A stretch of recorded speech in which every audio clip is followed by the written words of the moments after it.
Welcome back to the show, everybody. Happy Friday. I'm Gina. And I'm Evo. And tonight we are drinking for Friday. We are drinking something that is a kind of like an OG for us. Yeah, it's a classic. Yeah, it's just straight tequila on the rocks because honestly, we have tried some other drinks on the show that have left us very bubbly, and we want to stay away from anything. I actually read in an article that said if you want to prevent like burping or gurgling, you should just drink things that don't like really have any flavor or like too much color in them. Or we should probably like experiment with the drinks prior to going on the show, because what we've been doing is we've just been like finding some drinks and like, hey, that looks great, let's try that. And we'll get it on the show and we'll try it, and all of a sudden we're just like, bad idea. That's not good. And then I'm listening to the audio like, oh my god, I could hear myself swallowing that stuff. Yeah, for real.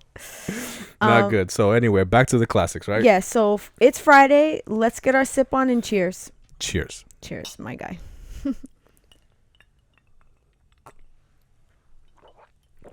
And let me tell you, I never thought that there would come a day in my life where I would be drinking straight tequila. But this tequila, when it's good, it's good, has such a beautiful flavor. I feel like I'm drinking like a side of chocolate with it. It's weird, those some of the notes that it has in it. I'm not gonna tell anybody what it is because we trying to get paid. Yeah, for real. But it does have definitely like a smooth and sweet finish to it, which makes it really tasty. Yeah, for sure. Yeah. So for our show tonight, we have a Whopper for you. Yeah, right? And I say Whopper because the topic that Evo and I have decided to discuss is about drug addiction. Yes, we have our guest tonight is D Ruggs. So if any of you have hung out with D Ruggs, we're going to talk about him tonight. So the reason why we decided to talk about drug addiction is because this topic hits very close to home for Evo and I on different ends of the spectrum. And last week we were talking about being able to make a commitment and how you can be successful in that journey. And it got me thinking about when someone decides to stop abusing drugs, they're making a commitment to become clean. Right. Yeah. And it made me think about all of the things that a person has to go through to become clean or become rehabilitated once they have abused drugs. And you and I being on such different ends of the spectrum when it comes to drug addiction, I thought it would be great for us to talk about it from our different perspectives. And I'm talking about it from the perspective of a victim. I was raised by two parents that were both addicts. My dad was a functioning addict, and my mom was the addict that went in and out of rehab. And never really got on her feet to be like 100% clean. I no longer have a relationship with my mother, so I really don't know where she is with that now. But for a very long time, it was kind of like on again, off again. And Evo, I'll let him tell you what his side of it is. I was the user and abuser. Put it so nicely. Yeah, you know, I definitely was a functioning social user for a long time. And you know, things escalated, trying this and trying that, and everything was very much well under control for a long time. Yeah. And then I ended up trying something that, you know, that was the one that knocked me off my horse, and it really kind of like took my life in a dark place. And we're gonna talk about that. We're gonna get into that in a little bit. Wrote a song about it. Like to hear it. Here it go. And for a long time, I had such anger and such hatred towards what I felt like was the glorification of rehabilitated drug addicts. And I know that when I say that, people are probably like, what the fuck does she mean by that? And I'm going to explain. So when I was a young girl and I watched my mother go in and out of rehab several times, I felt like there was this aspect of rehab that basically rewarded a person for reaching certain steps throughout their journey in rehab or getting clean. So for anybody that doesn't know anything about NA or AA, every so often, every so like X amount of days or months or years, the addict will receive some sort of like token of some sort that will acknowledge how long they've been clean for, and that's like a milestone. I remember seeing them as a young kid thinking like, wow, my mom's going to this program and getting a reward for being clean. She's getting a reward for doing what she should be doing. I don't understand the psychology behind that, and it made me really have a hatred towards what I felt like was a person being glorified for living a clean life. And on the flip side of that, me being the person that was on the receiving end of her drug addiction, that I experienced some really deep trauma. I thought to myself when I was younger and still, later on in my life, where is the focus for the people that were victimized by the drug addicts? Because let me tell you, the help that I could have used when I was little, when I was younger, to really talk out these traumatic experiences that I went through would have been so helpful in my life, because here I am now in my 40s still processing a lot of this trauma. Yeah, Drake said it best. They ain't got no awards for that. Yeah. And even though they should. Yeah. There should be something. So as my life played out, I watched a lot of things on TV, I heard it on radio, read it in magazines and books, what I considered the glorification of someone being rehabilitated. And it wasn't until I watched Euphoria in 2019. And if you're not familiar with the show Euphoria, it's on HBO. And it stars Zendaya, and it tells the story. There's actually multiple stories that are happening in the show, but since Zendaya is the lead actress, it follows her storyline the closest. And she is a drug addict. There is one scene in particular that shook me so hard, it rocked me to my core. And it was a scene where the character Rue, played by Zendaya, is leaving an NA meeting, and she has reached a milestone. She has received her first little token of I'm 30 days clean. And as she's walking out, she's stopped by another person that attends the NA meetings, who is a sponsor, and his name is Ali. And, he kind of starts off the conversation very lighthearted, yo, young blood, what's up? How you, And she's just kind of yeah, whatever. She's trying to blow him off. And he kind of works his way into a portion of the conversation where he says, so who found you? And she was like, what do you mean? And he repeated himself, and he was like, who found you? And at that very moment is when I realized that he was talking about who found you when you overdosed on drugs. And the connection that made for me was so strong, because I at one time found my mother, she had tried to commit suicide and overdosed on pills. And I was the one that found her. And I was 7 years old. It's tough. It's real tough. So, she kind of still kind of brushes it off. But she then tells him it was my sister. And the reason why he's kind of digging at her is because he knows that she went to that NA meeting, got her little token of 30 days clean, and she went to that meeting high on drugs. And he basically gets to the point of saying he couldn't believe the audacity that she had to come to that meeting high and not understand the ramifications of her behavior, especially that at one point in her drug addiction journey,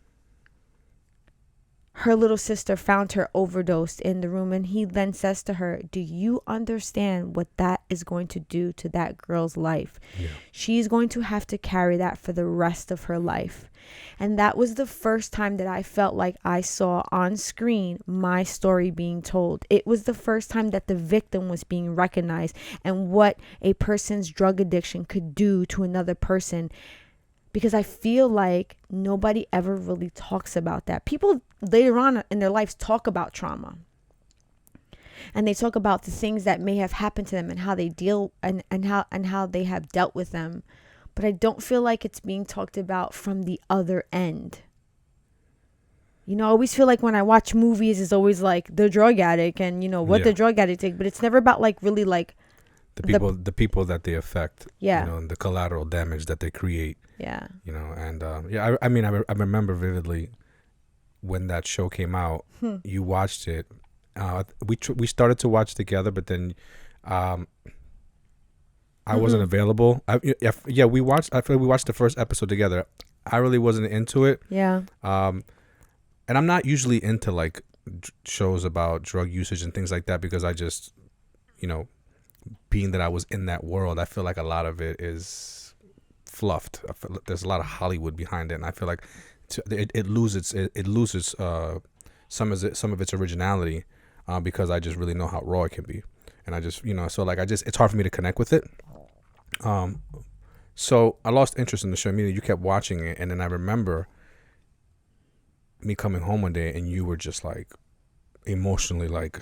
It was that episode. Yeah, you were emotionally like a mess. I was destroyed. And you know, you were telling me about the show, and I'm like, oh, well, we should watch it. And you were like, no, I can't even watch this with you. Like, yeah. And we watch everything together. Correct. That was the first time you told me that you couldn't watch something with me. Yeah. And I had a hard time even understanding, you know, why, until I went back and I watched the show myself. Yeah. And really enjoyed it too. Like, I was totally wrong about the show. It was fucking phenomenal. Yeah. I walked away from that show. I was like, Zendaya's gonna get a fucking Emmy for this, and she ended up getting one. It was really good. I was pleasantly surprised.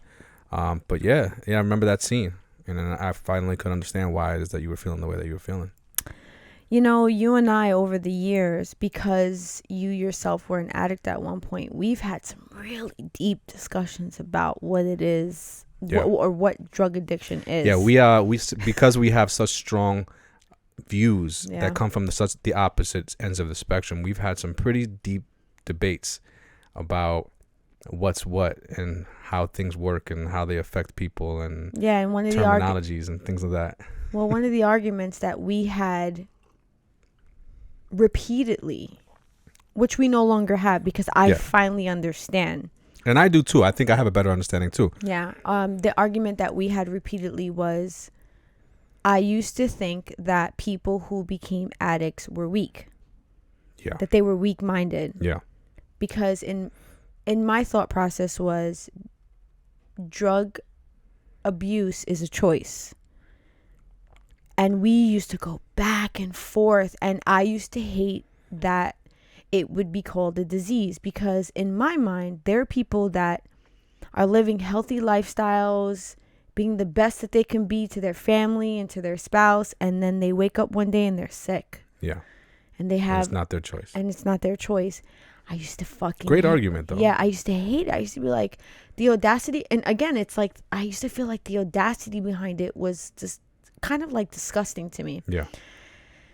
And it wasn't until I realized that it was a choice in one perspective, and it was that a person who chooses to use drugs, they're making that choice, but they don't choose to become an addict, because once they're addicted, it's done. Yeah. They have now entered the realm of their brain being somewhat altered through the abuse that they were doing almost like unknowingly. Mm-hmm. And that's why it's not necessarily a choice, the addiction. The recreational use of the drug is a choice. And I just could not separate those two. Because I almost kind of felt like the argument for me was like when people have this argument about God, you know, if God is so all and mighty and powerful, why does God let people suffer? You know, I always felt like it was that kind of argument. Like, what do you mean it's not a choice? This person is going out and seeking this. Mm-hmm. And it really took me some real strong soul searching to understand that there's a moment where the brain basically is just like, you no longer can live without this, and I'm going to make you know that. I'm like, I'm now in control. Yeah, it's pretty strange and interesting, the effects that drugs and alcohol have on the brain, you know, and what that does to a person and how it consumes their life when it comes to what is pleasure. I would like for you to talk a little bit about like what led you to be an addict, you know, because I kind of gave my, I gave my story of like what made me become the victim. Well, like I said, for a long time, I was a recreational, you know, fully functioning user. You know, went to work, handled my responsibilities, partied on the weekends, and really was just very focused, you know, and I didn't let those substances deter me from my responsibilities. Are you comfortable with discussing what type of substances we're talking about? I mean, the details about what substances they were, it's not really relevant. Okay. I just, I think that what's important is that, I naively was using a substance, that I didn't know much about. And I used it in a way where, it was through a friend, a close friend, and introduced me to it. And I trusted him. And my first experience was a great experience. I really enjoyed it. And that was the dangerous part about it. You know, I have an addictive personality to begin with. So like if I find something that I like, I'll do it often, you know, and I'll do it as much as I can, you know, when it's fit, but still not letting it like, not allowing it for me to, not letting it take over my life where I negate my responsibilities. But this particular thing, I was very susceptible to. And so over the course of time, I found myself, you know, doing it more and more and more and more and more, to the point where normal things, regular things that make people happy, gave me no pleasure whatsoever. I later come to find out that that's how drugs and alcohol affect the brain. When you intake a substance, your brain releases dopamine into your system, which is it's the pleasure. It's what you get pleasure from. How you sense. When you eat something, your body releases dopamine to your brain. Your dopamine receptors pick up that dopamine, and you feel pleasure. You laugh, the same thing happens. Anything that you do that makes you feel good, right? So on a normal person, I'm going to use random numbers here just to kind of give you a scale of how things work. On a normal person, you take a drink of something and it feels good. You enjoy it. That's dopamine being released into your brain, and your dopamine receptors picking up that dopamine. Let's just say it releases 5 grams of dopamine. When you laugh, it releases 10 grams of dopamine, and your receptors, they pick all that up. Something that you do that's really pleasure, like exercise or having sex, it releases 50 grams of dopamine, and your receptors, they pick all that up. When you do a substance, or specifically like, you know, drugs, the dopamine that's released into your body is like 500. I'm well aware. I've done, I think the one drug that I could say that does that is ecstasy. Ecstasy, yeah. That's one that really releases What's interesting, a because serious amount of dopamine. Well, it releases serotonin, not dopamine. Okay. But I can say, Right, didn't you do like a paper on this? I did. That's how I know. That's why. I did a research paper on it in college. But I myself have used ecstasy, MDMA. I've used Molly, whatever the hell you want to call it. Yeah. I've used the unpure and the pure forms, and I know for certain the surge of immediate, like, whoa, that you get is on 1000%. Right. So for the people listening and watching, the reason I'm explaining to this is because some people may be unaware of how this works. Mm-hmm. So when you do these substances and they release 100 like grams of dope, a large amount, it's too much for your dopamine receptors. Mm-hmm. And what happens is your body says, okay, this is way too much. We don't need all of these receptors to pick up all this dopamine. So Mm-hmm. it starts shutting the receptors down because there's just this, overflow of dopamine.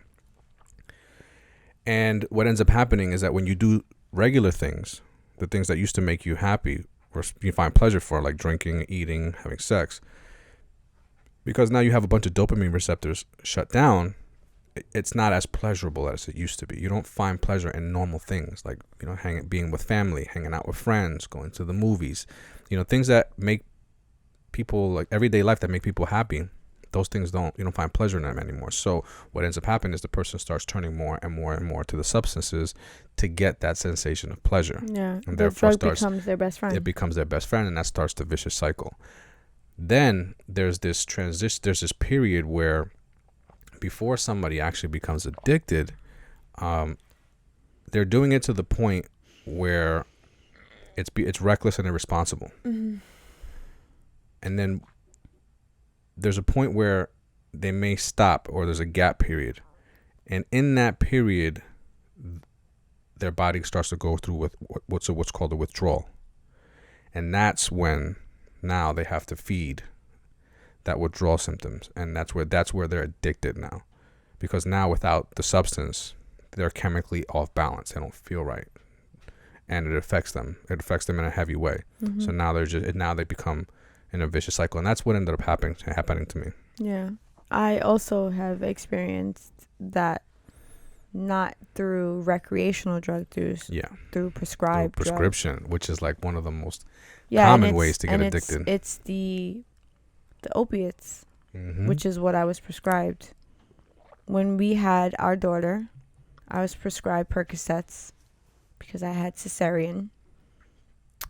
But what wound up happening was I ended up getting emergency oral surgery because I wind up getting like an impacted tooth like 2 weeks into having our daughter. Mm-hmm. So I went from using Percocets to help for the pain from the cesarean, but then got another prescription of Percocets for my tooth. I was on Percocets for like almost a month.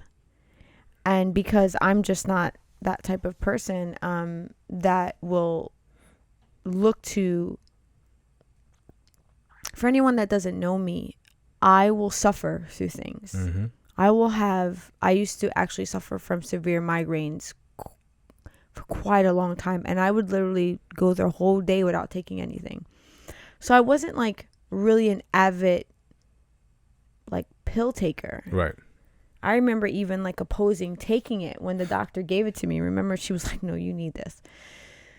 She was right. But what wound up happening is that like one day I was just like, okay, I don't need this anymore. And I went to sleep that night and I wind up like almost having like convulsions in my sleep. And you called the doctor because you were freaking out and you were like, this is what's happening. And the doctor was like, when does she stop taking this medication? She's like, oh, she just stopped today. And the doctor was like, no. You have to wean her off of this. You had to take the pills because I had just like threw them somewhere, mm-hmm. And you had to give me the pills in small increments Yeah. for like another week Yeah. to like wean me off of it. And I remember feeling like such a piece of shit because I was just like, I can't believe that this is what's happening to me right now. I was addicted to something with like, I had no idea that this was happening to me. Yeah. And that's how it happens. You don't even realize it. I think that's what helped me better understand that like, that small blip in time where someone goes from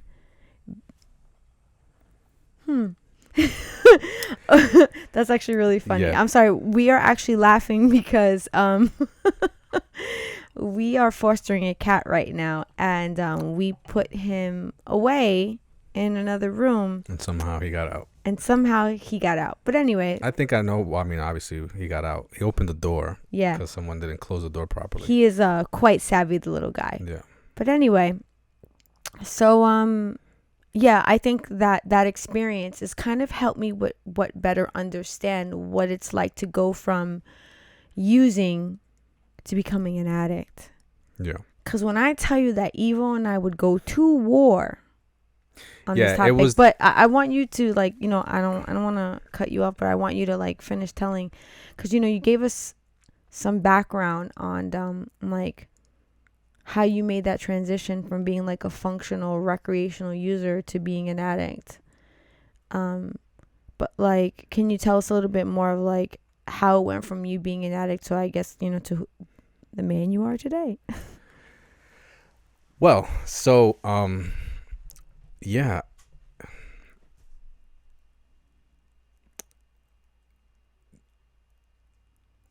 So I mean, just kind of like touching back on how the story started, I was very about my responsibilities and just, you know, and doing what I needed to do. So once I found myself in the situation where I was addicted to the substance, I wanted out. Like, I wanted to stop. Like, you know, like really at the core I did, but it was just like it was so hard to just find the will to want to keep doing, like, to do normal things when this thing, like, it just gave me such an immense sensation. It was hard to like even want to do anything else.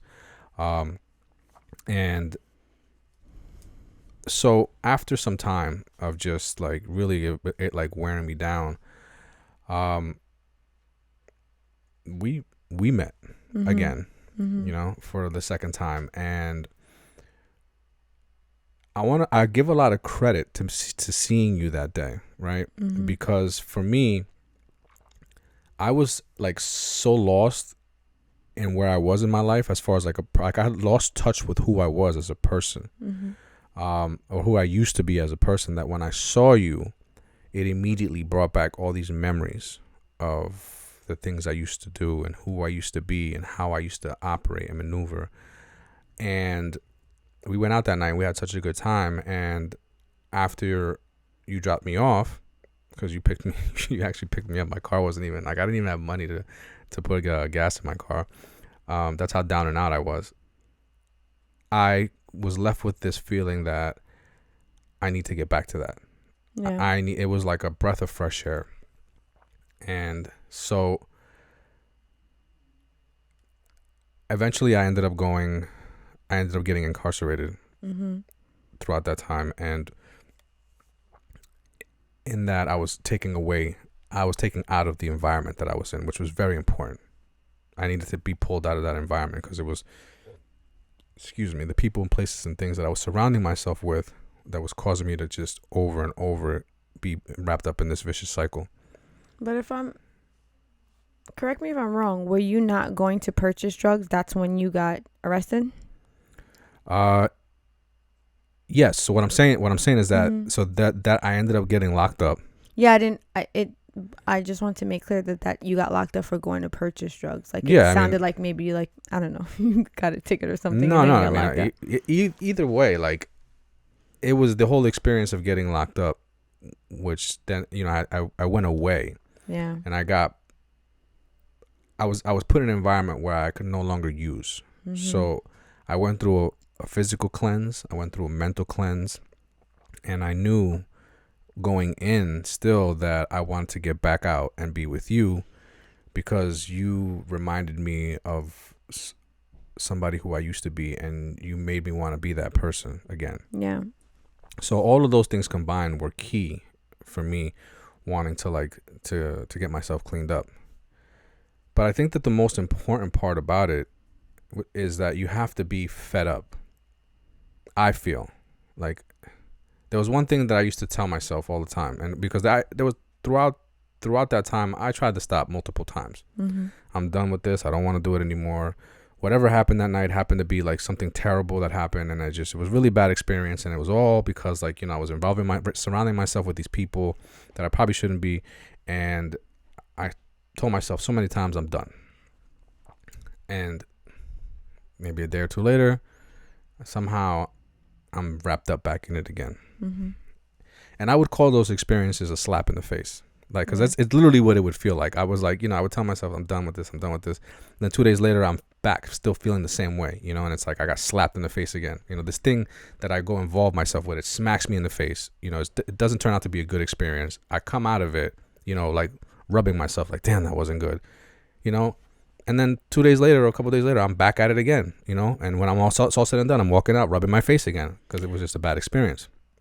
At any point did you feel like that you thought you not me? Like, did you ever have that mindset? At the beginning, yeah. Like, at the beginning, of course. Not me. Like, I'm good. Of course, yeah, because like I said prior, I was a functioning social user for a while up until that point. And I mean, I used a bunch of stuff, like, acid, cocaine, ecstasy, ketamine, mescaline, weed.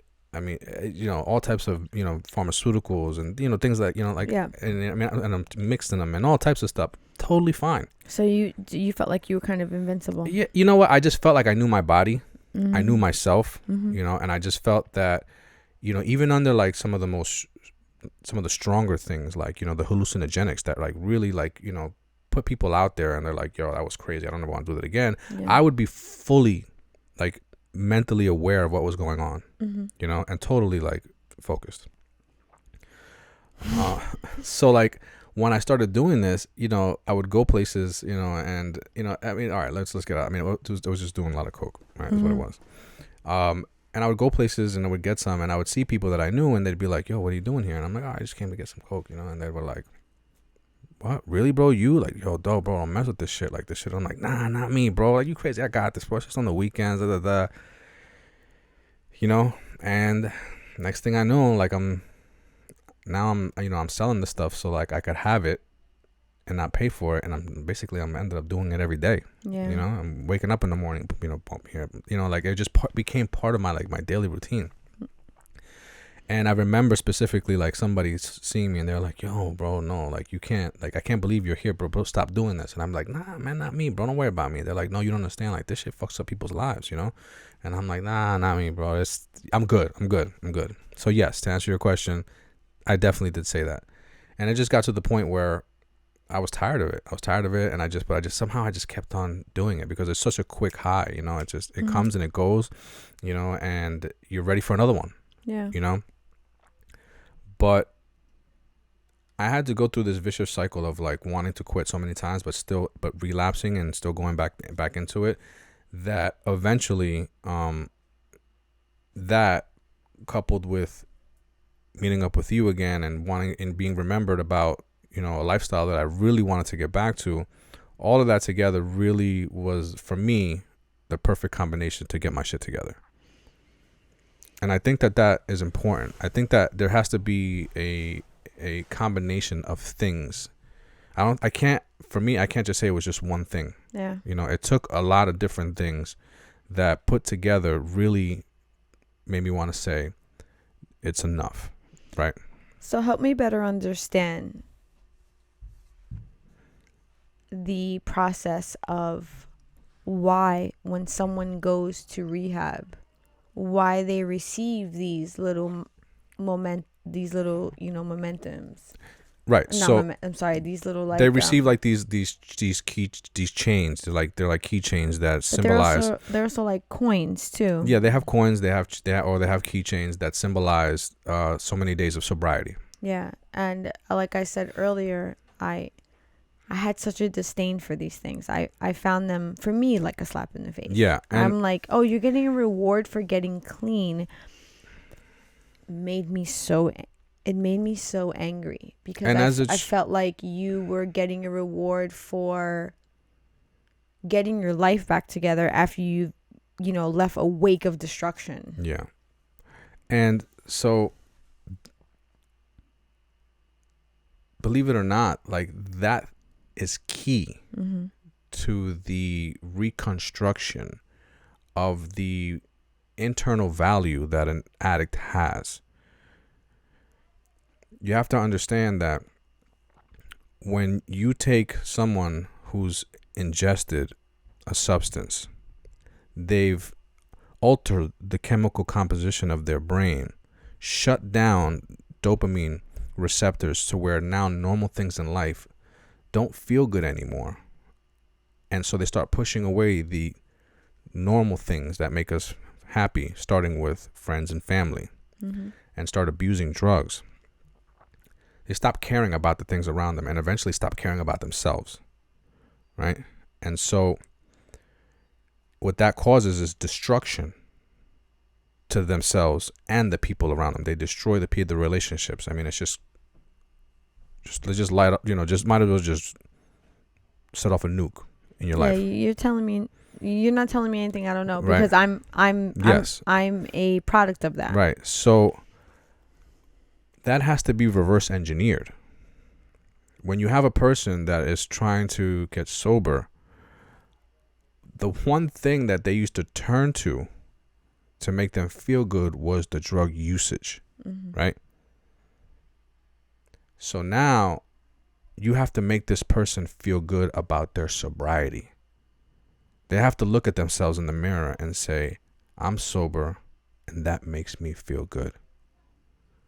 And that is the first brick that you want to lay in the foundation of someone who is that far gone from self-worth and valuing the people around them. And so that's why that celebration of 30 days, 60 days, 90 days is so key, because the longer they go, the greater and the more proud that they should feel about that, because the outward result of that is they start valuing themselves and then start valuing the people around them. So it's really just that. It's reverse engineering, and I know outside, from someone standing on the outside, I can totally see why you would feel the way that you do. And why is it that, like, even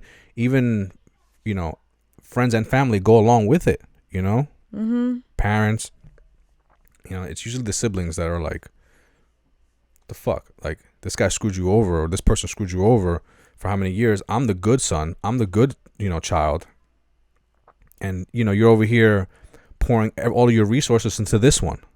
You know what I mean? Yeah. And and of course, and and rightfully so, someone should feel like some type of way about that. But what you're dealing with is someone that has like an infantile level of self-worth and valuing things and the people around them. So like, it's like, hey, good job, like you would do to a child. Yeah. You really have to start from the ground up and build that. I think what's interesting is that you said it's like a child. I was a child. Yes, you were. So I was not mentally equipped to handle what I was going through. So the same amount of effort that was put into rehabilitating my mother and my father from their addiction, the same amount of effort should have went into rehabilitating me. Because these relationships that these people will destroy, it's not a one-sided relationship. It takes two people to be in a relationship, or multiple, if your friends and your family. So if you have destroyed these connections that you have with your children, your parents, your siblings, do you not think that just because the addict has or is working on rehabilitation, that the other person on the other end of the destruction also needs to be rehabilitated? Yes. And so the funny thing is that the 12 steps, so there's something called the 12 steps of sobriety. And in the 12 steps, part of this 12 steps is making amends to the people that you hurt. Oh yes, I'm very well aware of that, but that's not what I'm getting at. Okay, what I'm saying to you is that the program itself is designed to build the person up so that it reverse engineers them at the person, and then they go back and reverse engineer the destruction that they did with their life. That's how it starts. Yeah. So there is a portion of it that it is dedicated towards helping somewhat the people affected around them. I think it's important for someone who hurt you Mm-hmm. through their drug abuse or alcohol abuse to come back to you sober and try to make amends with you about the things that they did.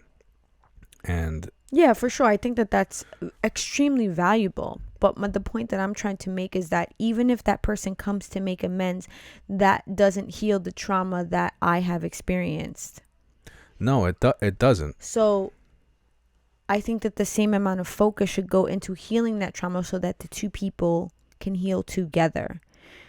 And that's why I had such a anger towards, Mm-hmm. These programs that were created. I think that they are necessary. But I think that maybe on the other end, there's a lack thereof. And Sure. I feel like now as an adult, in order for me to seek help for the trauma that I experienced, I have to pay for it.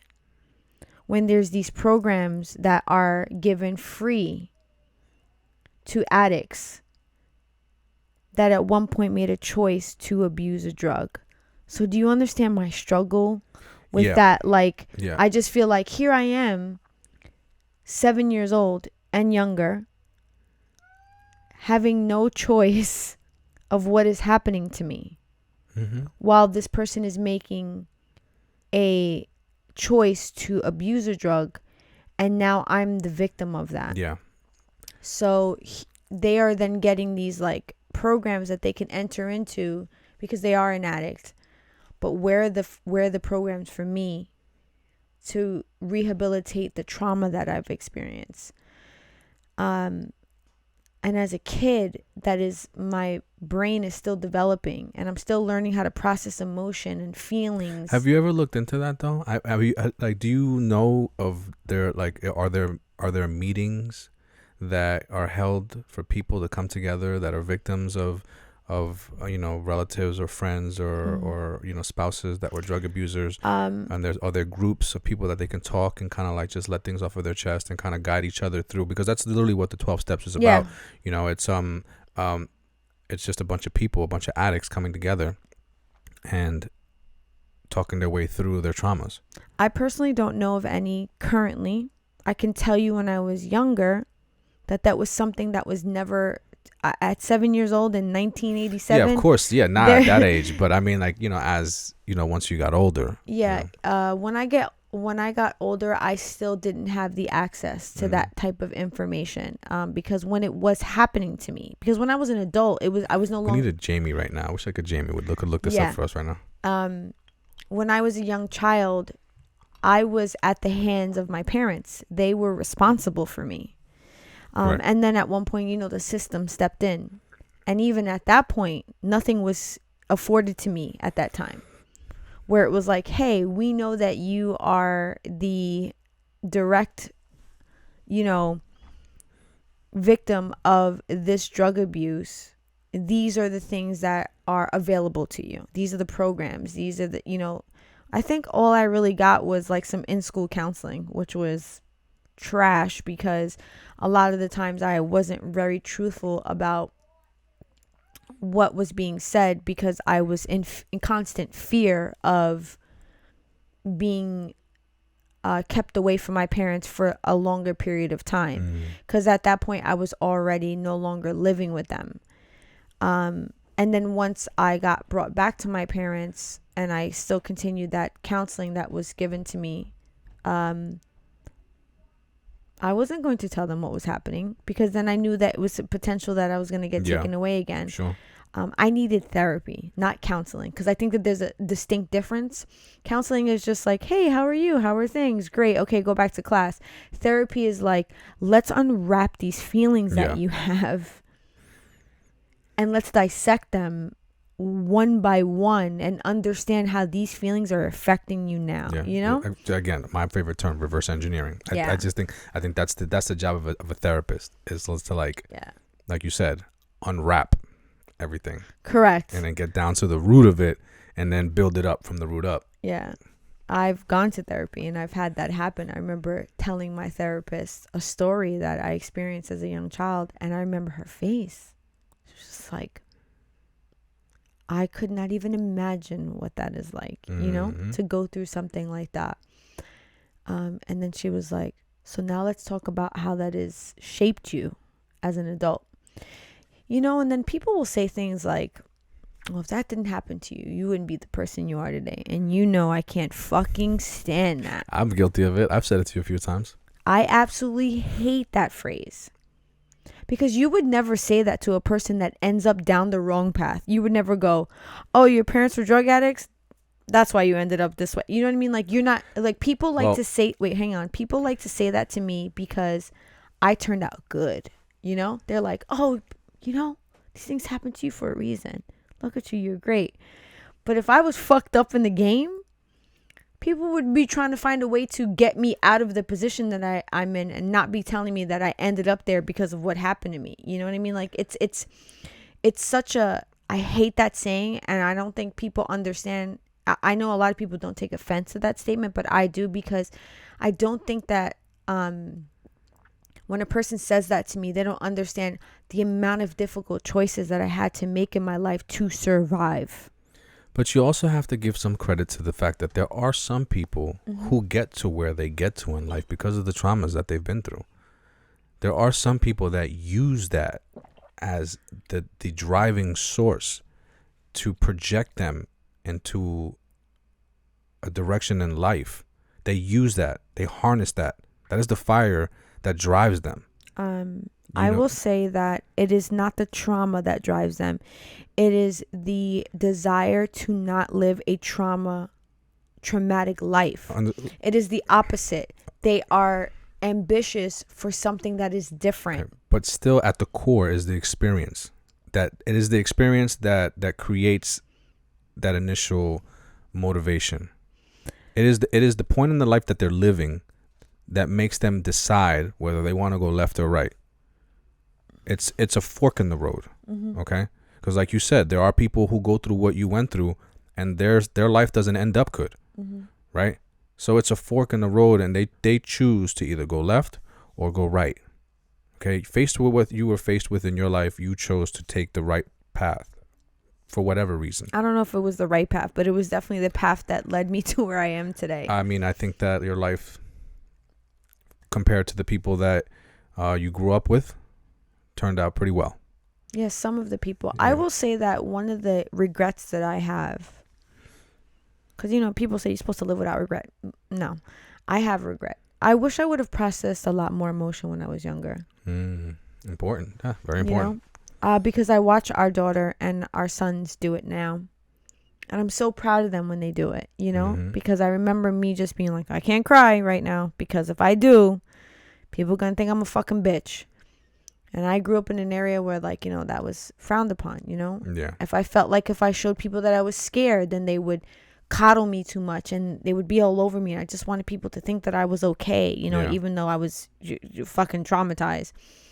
I just didn't want the attention on me. So I kind of just like pushed it away. And I wish I would have processed those emotions differently. But then again, you kind of faked it till you made it, huh? Yeah, I was just trying to survive. Yeah. I was just trying to survive. And,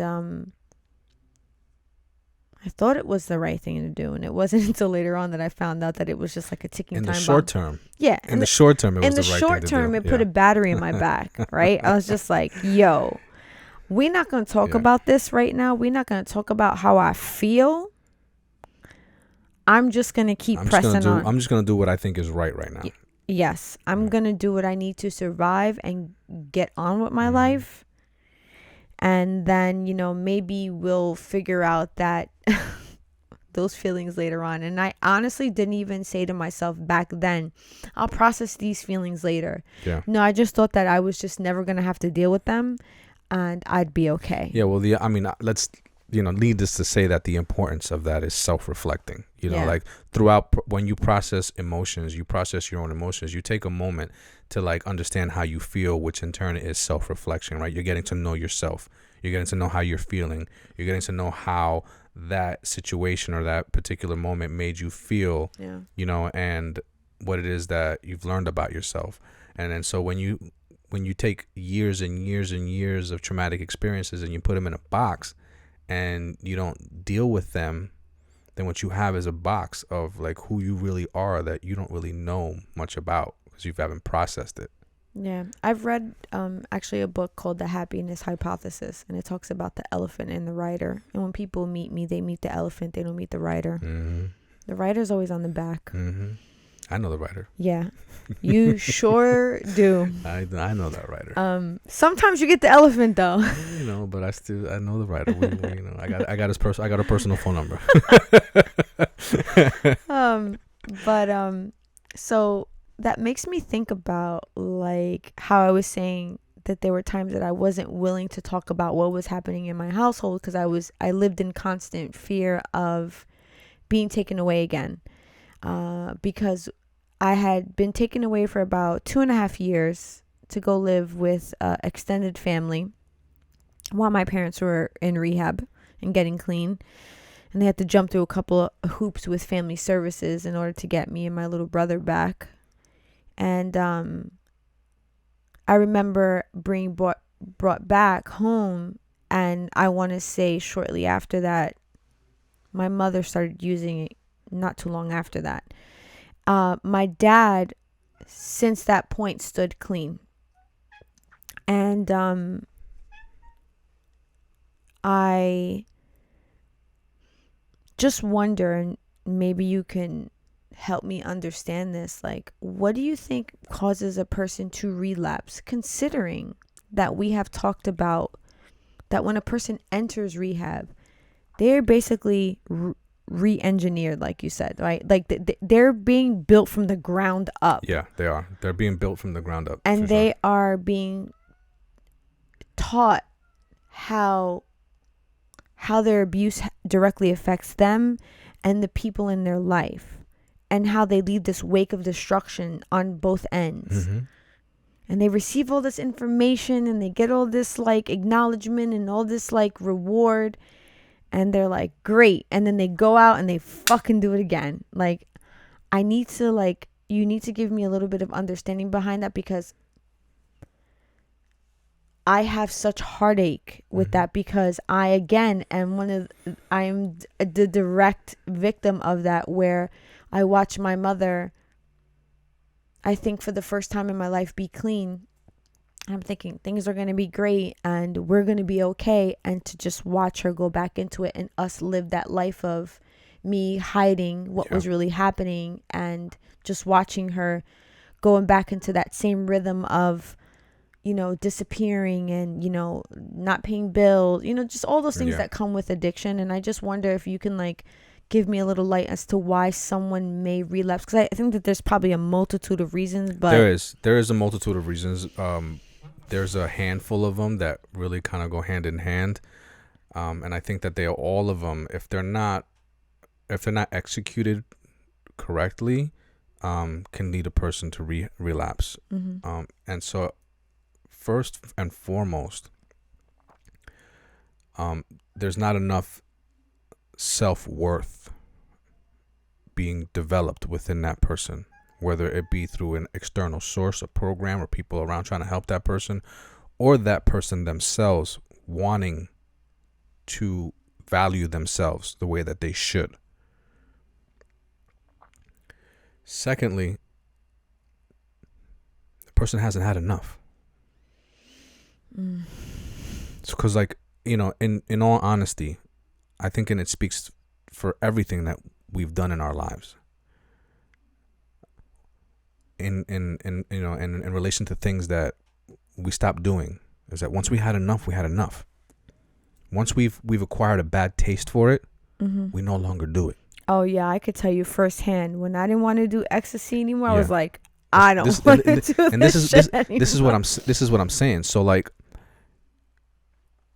if you have a person who is still not, they don't value themselves the way that they should, and value the people around them the way that they should, and they yet still haven't had enough bad experiences in relation to the substance that is destructive to them, they hadn't have enough destruction to their lives, they're going to continue to destroy their lives, right? But why would someone destroy their own life? Because they don't value their own life. So those things go hand in hand. The the self-worth is key. The building of the self-worth is key. You have to be able to look in the mirror and say, I value this person more than I value these substances. And I have had enough. I've had enough destroying my life. I'm worth more. I'm going to give myself a chance now instead of giving so much time and effort to a substance. There's also the realization that someone has to come to say that, to be able to identify that a substance is nothing without the person, that the person is actually the one in control. Right? Because some people fall weak. They fall weak and, to the vulnerable to the pleasure sensation that they're seeking, that they're so lacking in their life, and they fall, they're weak to the substance. But realizing that they're the ones in power, they're the ones in control, taking that, coupling it with self-worth, self-value, and having had enough destruction, all those together is the recipe for me that I think that really can send somebody in a different trajectory. Yeah. But any one of those departments that are lacking, and for everybody it's different, for what's enough for me may not be enough for the next person. But I feel like all of those compartments have to be filled. Self-worth has to be filled, empowerment has to be filled, enough destruction has to be filled. You have to, and it's just you just come to the point in your life where you've had enough. And that's it. You're just done with it. You're done with it. You don't, and I think that's what, I would like to think that that's what addicts do. Once they move on and they never look back, it's because they've had enough and they've found a place where they can find pleasure in normal everyday life and not need substance to do so. You know what I was thinking of when you were saying this is that there is this portion of that where they have to build up their self-worth, but while that's happening, they've destroyed many other aspects of their life. Their children's lives, their siblings' lives, their parents' lives. So I would think that while those things are happening simultaneously, if the addict then rehabilitates themselves and they go back out into the world that they have destroyed, I feel like a lot of the people that they may come in encounter with can trigger them to reuse because they have destroyed these relationships and they can't connect to these people anymore. They can, but that's when the I've had enough kicks in, right? I'll give you an example, right? In my recovery, something happened that gave me an immeasurable amount of empowerment that I never even expected to have. But I recognized it as the devil knocking on your door, right? I was such in a place where I was trying to become spiritual and I was trying to fill my spirits with life and, and just find meaning and enjoyment in just life in itself, right? And I'm sitting at home. And back when I was using, cocaine, especially when I was to the point where I didn't even have money to get it, right? I was just doing whatever to get it. It was very rare at that point that I would just come across a large amounts of this stuff. It was just always a little bit here, a little bit there, a little bit of never, almost just always enough just to get me to the next one, And I'm whatever. I went to rehab. I came out. I got some time clean now, and I'm trying to get my life together. And all of a sudden, my doorbell rings. I'm at my parents' house. I'm living with my parents. I go downstairs, and it's this guy that I used to get high with. And he's like, "Yo, what's up, bro?" And I'm like, I hadn't seen him in a long time. And me and this guy, we got along. When me and this guy hung out, it was always a good time, right? Never no drama. But I hadn't seen him in a while. He's a real nice guy, always willing to share, never shady. If he had it, you had it, and you had everything he had. He was that type of guy. I could see why you liked hanging out. I loved hanging out with, because I'm the same way. I'm hello. the same way. If I got it, you got it, and let's just go, right? Yeah, that annoys the hell out of me. Yo, that's my thing, right? So you can't put me together with somebody like that, because we go all out, right? Yeah. So he shows up at my door, and I'm like, yo, and he looks like he's, he looks strung out. I'm like, yo, what's up, man? How you doing? He's like, yo, what's up, dude? How you been, man? I was like, yeah, I was in the area. I haven't seen you in a while. I was like, yeah, I told him what happened.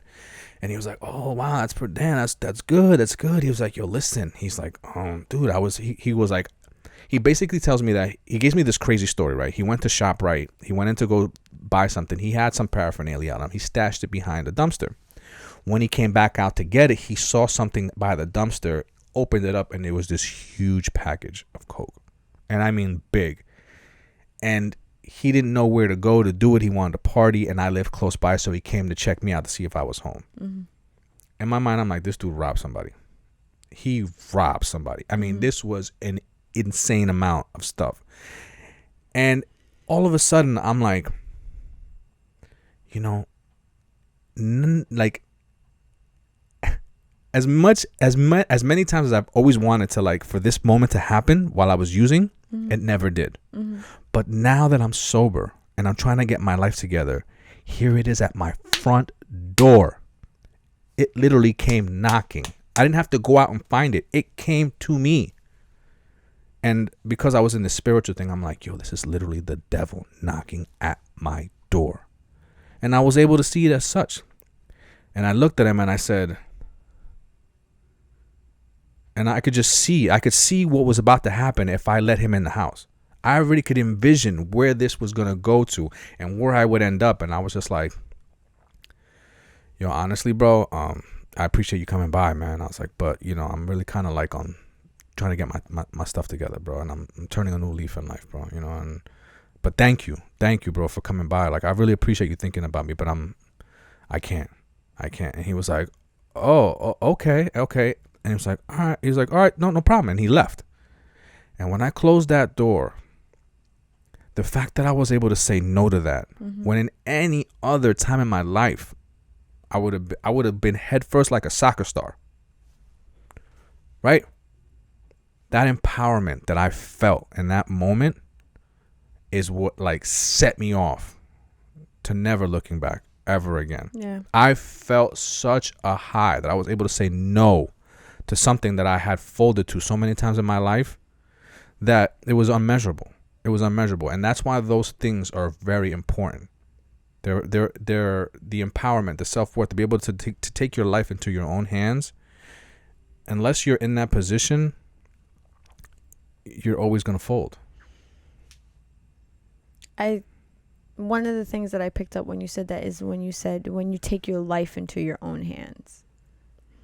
I think maybe why I have such a hard time, like, kind of swallowing what you're saying is because when you're a parent, it's just not your life that you're responsible for. Yeah, you're absolutely right. So my parents not only had to take account for their life, they had to take account for my life. Yes. And it goes a little bit deeper for me. And that is why I had such anger towards the system that was put in place when it came to rehabilitating an addict, especially an addict with children, small children at that. But this I'm sorry, but I just have to go back to what I was saying. Yes, but it still plays to the self-worth.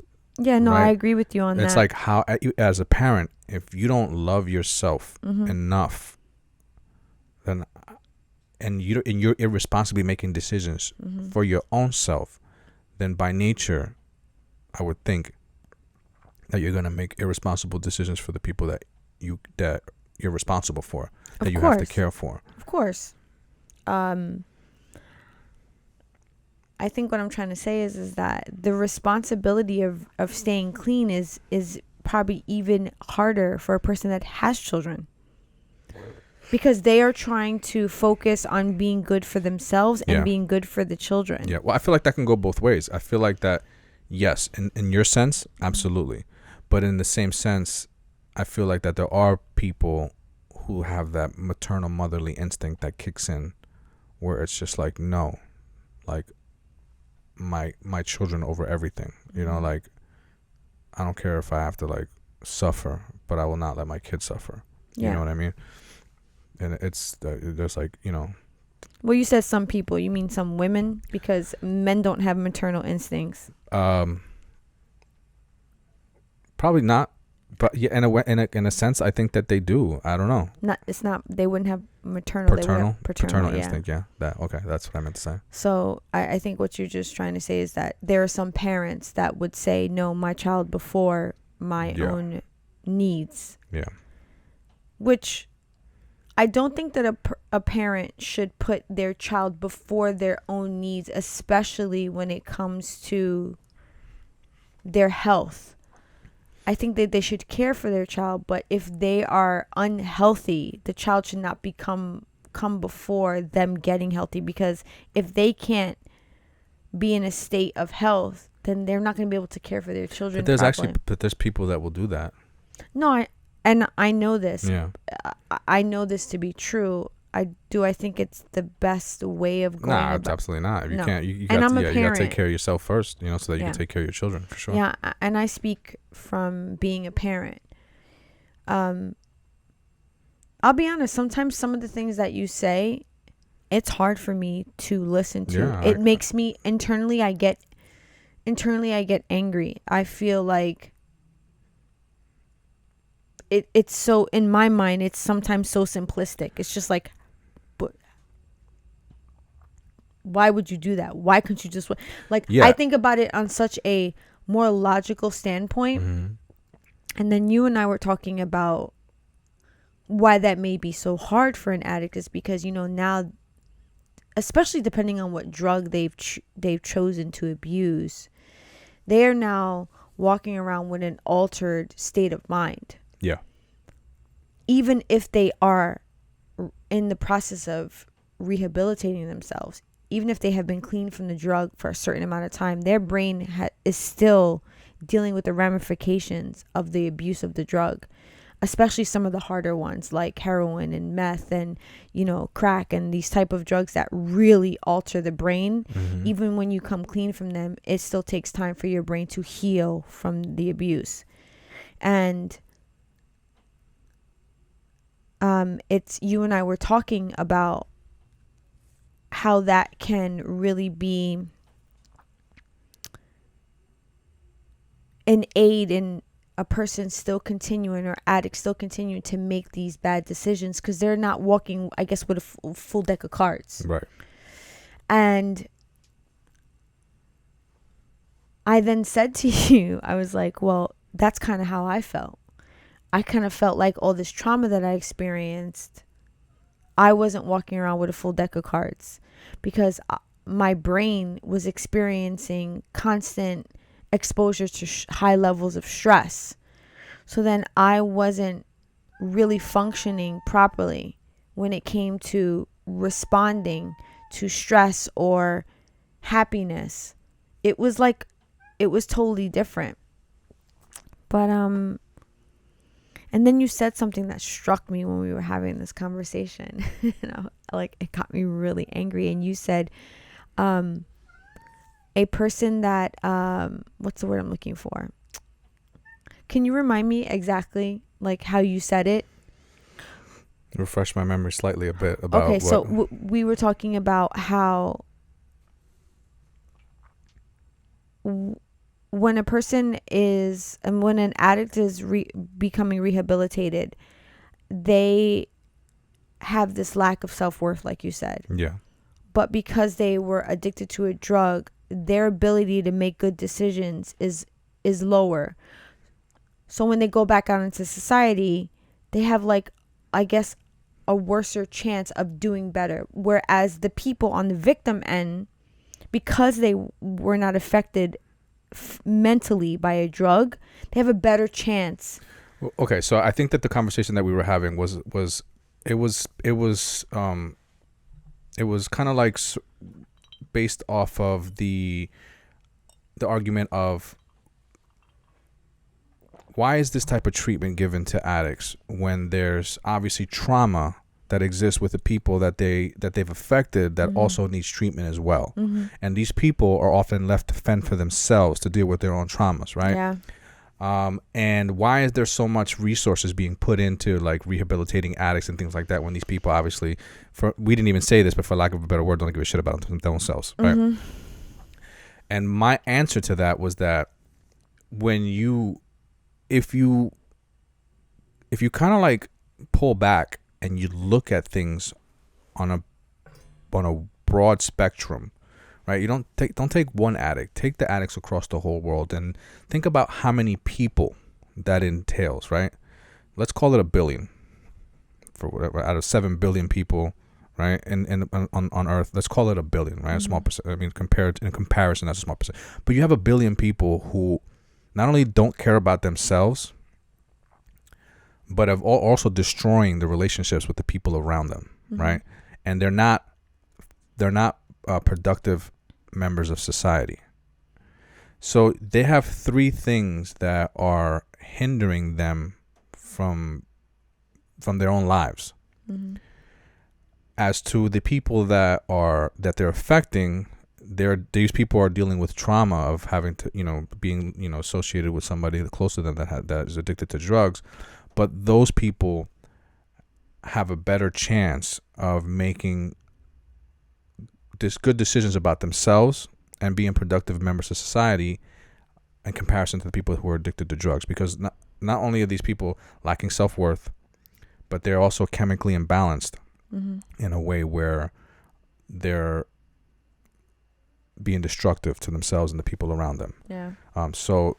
Yeah, that was exactly the right. conversation. And so when you put the two on a scale and you say, okay, which one do we try to fix here?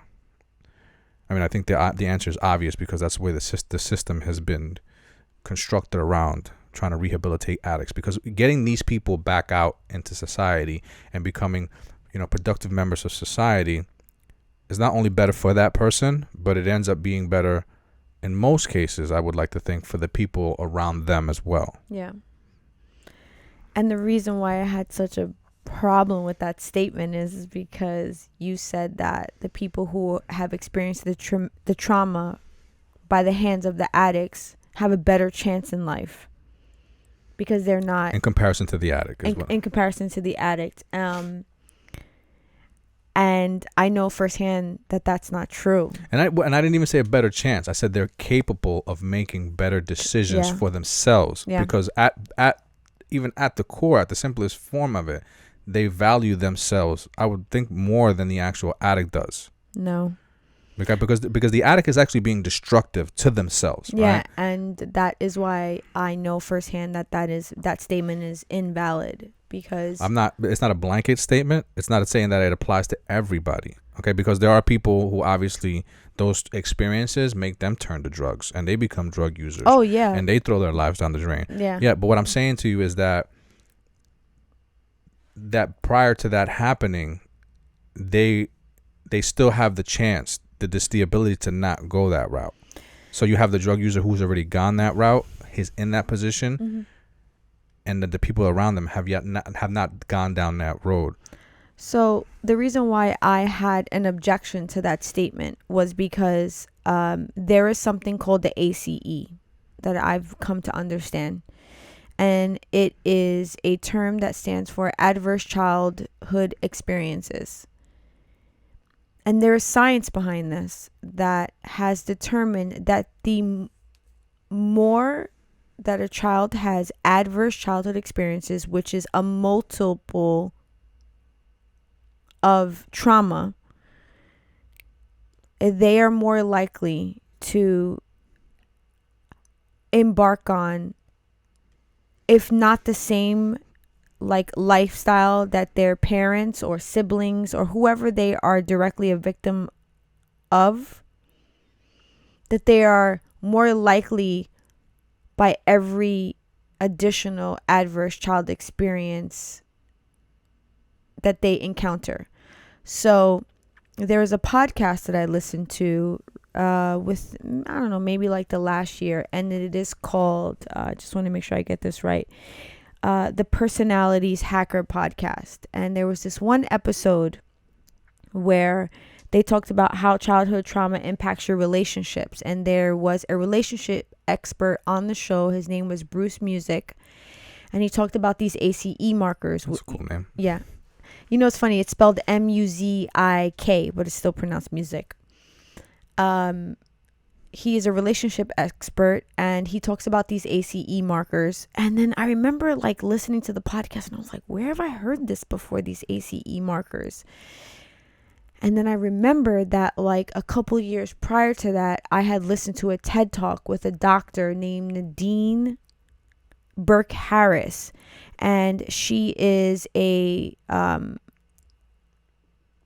physician that specializes in, a pediatrics.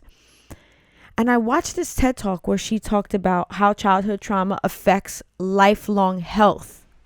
I was like, fuck, that's where I heard it from before. So anyway, I wound up listening to the podcast. And this relationship expert, Bruce, he then gives this questionnaire of 1 through 10. And you can find this ACE Markers Questionnaire on the CDC website. And what you do is for every adverse childhood experience that you have experienced, you give yourself a mark. And there are 1 through 10. And for every time you give yourself a mark, like maybe that you have 1 or 2, 3 to 4, 4 or more, it increases your likelihood of experiencing or becoming part of alcoholism, sexual promiscuity, unhealthy lifestyle, in addition to having other health issues like heart concerns. You become more susceptible based on these traumatic experiences that you had as a child. So when you say to me that a person that is directly affected through a person that's an addict, that they have more of a capability, I know that they don't, especially a child, because our brains are altered, because we are constantly in this state of fight or flight, especially if we experience the trauma repeatedly. So the example that the doctor gave, Nadine Harris, was if you're in a forest and you see a bear, you're like, fuck, your brain goes into immediate fight or flight. You either are going to run or you're going to try to fight the bear. 1 or 2 things happens. You get the surge of adrenaline, you get the cortisol, it all comes in, and your body decides what it wants to do. And the example that she gave was, imagine that you've seen that bear every night for a decade of time. Your body's in this constant state of stress.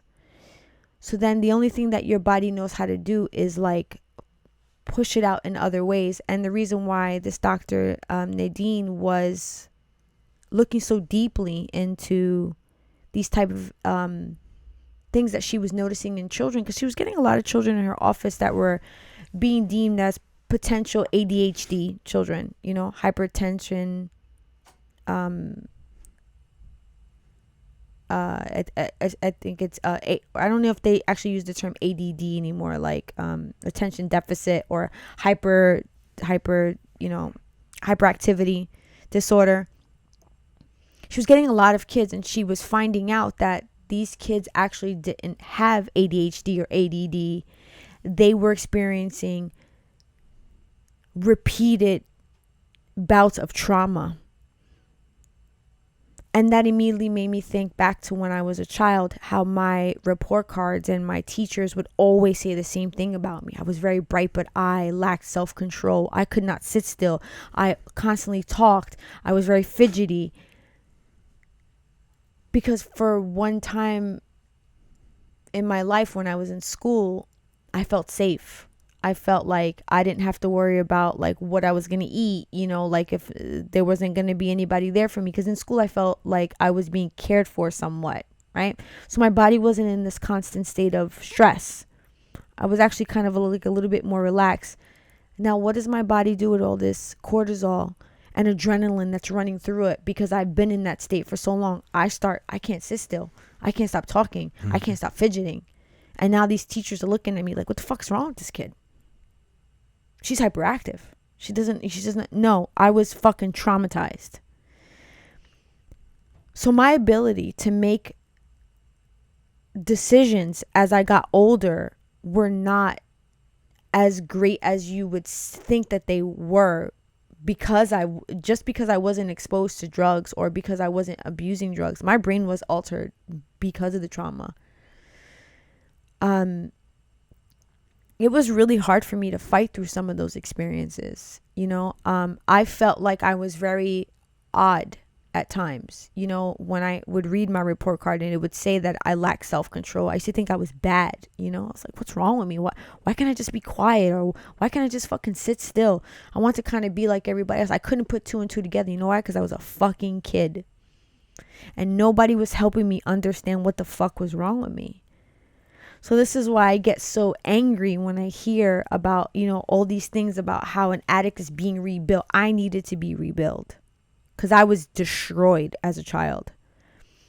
And now as an adult, I'm like piecing these things together, Mm-hmm. So it's like, I think maybe some people are better equipped. Maybe people that are not as close as I was to my parents. I was their child. Maybe if you're their parent, I don't know, if you don't have like this, I was dependent on them. Well, that's what I was saying by stating that it's some people. Mm-hmm. It's not a blanket statement. Yeah. You know what I mean? But to some degree, there are people that in that unfortunate scenario or in that fortunate situation, they were better off. Their life ended up being the better portion of that whole experience because they were able to make better decisions for themselves than the person who self-destructed. Yeah. What's so interesting to me when I listen to that podcast, the personality hackers, I don't even remember how I came across it, but I'm always kind of like looking around. Yeah, you're always going deep diving into all now types. I am. And when I found this podcast and I'm listening to it, and this relationship expert Bruce Music is like giving these questions, and it's 10 of them, and he's like, and for every question that I give, if you've experienced this, give yourself a check. And I remember I was on the treadmill while I was doing this, and I'm like, okay, 1, check. 2, check. 3, check. Fuck, this guy gets to like 7. I've given myself a check for everyone at that point. He gets to 10. I checked all 10 of them. And just to give you a brief understanding of what some of these adverse child experiences are and the markers that they look for is neglect in the home, in like different aspects. So like maybe you weren't being fed all the time. Maybe your parents weren't there all the time. Was there physical abuse? Was there someone in your family that was incarcerated? Were there times that you felt like your life was threatened? Were you unsafe? Did you ever try to attempt suicide or someone in your, like, these are the things that they're questioning. And I answered yes to every single one of them, all 10 of them. So then once he's done answering the questions, because he was a guest on the show, he then asked the 2 hosts, all right, how many did you have? And the one host was like, oh, I didn't have any. I was like, wow, that must be fucking amazing. And then the one girl, the other host, I think she had 2. And then, this relationship expert starts to go into how these multiple adverse child experiences can affect a person in their adult life. Right. And then the other doctor that I listened to on her TED Talk, Nadine, she talked about how these adverse childhood experiences can affect a person's health and how you're more likely to develop potentially cancer or potentially like heart disease. I was like, what the fuck? That's crazy. Meanwhile, I'm running on the treadmill like, God, I can't believe I'm not in a gutter somewhere. That'll throw off your workout, wouldn't it? I immediately sent it to a friend that her and I share similar experiences, and I think she had 9. And I really wish and I hope that one day I'm in the position to give people that help. I hope that one day I can create some foundation or something that helps children and adolescents and young adults affected by drug addiction, neglect, abuse, domestic violence, all of these things that create deep trauma in children and young adults. I hope that one day I can create something for that? Because and I would also love if anybody that is listening or watching us knows of some sort of avenue that there is this type of help. I would love, especially if it's free. Well, somebody's paying for it. Nothing for free. Well, I mean, I feel like there's such a focus on getting people rehabilitated that are addicts that there's a lot of government funded programs, which I think that there should be. You know, I don't disagree with that. But I also think that there should be help for people that need it. Because I damn well know that looking back, I needed that help. And I wish that it was afforded to me at that time. Maybe I would be mentally better off than I am right now. I'm not in the worst position, but there are times that I find myself struggling mentally with the things that I went through and wondering. I still wonder at times why. Right. You know, like I don't have the answers because I'm not a medical professional or a psychological professional that someone can tell me this is why that happened. But in talking to you, I better understand the psyche behind an addict. And it lessens my anger. Well, good. I'm glad I was able to help you out in that way. Eva was like, I'm glad that my drug addiction has helped you. Hey, listen, if it can help anybody, I'm more than willing to share my story. You know that. I always try to, if I can take the time to speak to somebody who I feel like that they're having trouble navigating through a certain portion of their life, and it's something that I may have experienced or that I can relate to, I'll be more than happy to share my experience and how I made it through that experience in hopes that they may find guidance. You know what's interesting? I think you and I briefly talked about how we got back together and how you at that time, the second time around that we started dating, you were doing drugs at the time, the second time. And then you kind of had to find your way. Long story short, you and I got back together and you were kind of like, you had obviously destroyed a good portion of your life. So like together we rebuilt that. And someone commented on it and said that we are potentially trauma bonded and that there's actually some sort of name for it. And I think the person said, bonded. Yeah, I think someone, I like that. Yeah. I think someone said that it's called fawning. I had to just look at my notes really quick. That you and I potentially can be bonded through trauma. I don't feel like that's name suits that. Fawning? Yeah, fawning. It just sounds like I could be wrong, but I mean, you could be right. There's obviously words that mean things that the word doesn't really suit the meaning, and I feel like that like when someone says something is hot, but they actually mean that it's cool. Yeah.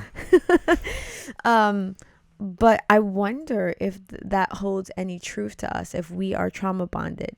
That's actually something that I wanted to dig into a little bit. When you say fawning, I think of fawn, a baby deer. Like I just feel like it has something to do with like a baby deer, not trauma. You know, those are like two opposite ends of the spectrum. Maybe it's called fawning because it's like the Bambi effect.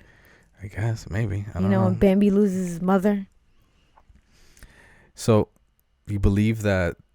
Well, these people believe that potentially we are trauma bonded. Interesting. Because I am the result of two drug addict parents, and then I ended up with a person who was an addict. I don't know. I don't feel like that was it at the beginning. It wasn't. No. It was not, because when Shit was electric. Boogie, woogie, woogie, woogie. Yo, that's literally what went through my head when I said that. I'm like, did I just really say electric? I sure did. It's okay, because it was electric. That shit was. It still is electric. It was white noise static. Just right? Yeah. How many times I pinch your butt in the kitchen in the morning? I'm just like matter of fact, this morning I was walking past you. Hey, don't give away our house secrets. What are you doing? I was walking past you this morning, and you were at the refrigerator. I was like, bang. I don't know if we're trauma bonded. That's something that we need to look into, because I want to understand what is the definition behind it. What does it actually mean, and how does that happen? Because it could be true. Because people are like, how the fuck did she come from two drug addict parents and then wind up with a drug addict and have like forgiveness for you destroying your life and willing to build it with you, even though I came from that? I think some people would think that I would that would be the furthest thing that I wanted, you know? So I think the key point in that is that because we dated prior to that, and you knew who I was as a person, you knew I was about my shit. You was like, this dude, he's a little off right now, but we need to get this motherfucker back together because he's leaning a little to the left. There's something there. I'm gonna start him off with a V8. Here you go. Take that real quick. V8s are disgusting. This is nasty as hell. Oh my god, there's so much sodium in them. I was walking sideways like a motherfucker. I remember those commercials. Have you had a V8 today? Yeah, a V8 today. Like who the fuck thought of that fucking? Listen, those commercials worked because I remember genius. I was genius. I tried to drink a V8 once because I saw those commercials. I was like, oh, this shit is gonna get me right. And then I looked at the back of the can. I was like, oh my god, it's like 500. There's like 600 milligrams of sodium in this. This shit is gonna get me bloated as fuck. If there's anything that can really like illustrate, are you feeling off today? It's a person walking sideways. We've got the drink to fix you. I'm fucking marketing genius. I love it. I love it. For sure. But that actually brings us to the end of the show. I'm glad that we ended it on a note. On a light note. Because that shit was heavy. Yeah, that shit was heavy. There were moments that you were talking, my eyes were crossing. Yeah, we went deep. We went deep for a second there, you know. But listen, this is Drinks with a Splash of Controversy is what we do. Yes. And I would like to thank everybody for joining us today. Always a pleasure. Whether you're listening or you're watching us, we appreciate you always and forever. Always and forever. Until our next show. Peace out. Peace out.